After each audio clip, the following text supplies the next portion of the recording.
தேர்தல் கூட்டணி குறித்த முடிவு இம்மாத இறுதிக்குள் அறிவிக்கப்படும் என தமிழ் மாநில காங்கிரஸ் தலைவர் ஜி.கே. வாசன் தெரிவித்துள்ளார். சென்னையில் செய்தியாளர்களை சந்தித்த ஜி.கே. வாசன் தேர்தலுக்கான ஆயத்த பணிகள் நடைபெற்று வருவதாக தெரிவித்தார்.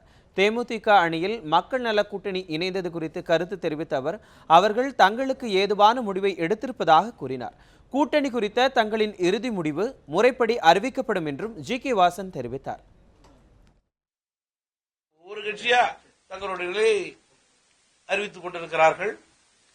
இன்னும் பல்வேறு கட்சிகள் பல்வேறு முயற்சிகளிலே மேலும் தங்களுடைய கூட்டணியை பலப்படுத்தும் வகையிலே செயல்பட்டுக் கொண்டிருக்கிறார்கள். அந்த வகையிலே என்னுடைய முடிவு மாத இறுதி என்று நான் ஏற்கனவே கூறியிருக்கிறேன்.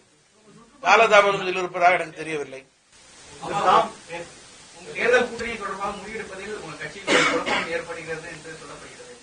கட்சியினுடைய தலைவர்கள் தொண்டர்கள் எல்லாம் கூட்டணி குறித்து மிக தெளிவாக இருக்கிறோம். காரணம் 170 தொகுதிகளுக்கு நான் சுற்றுப்பயணம்.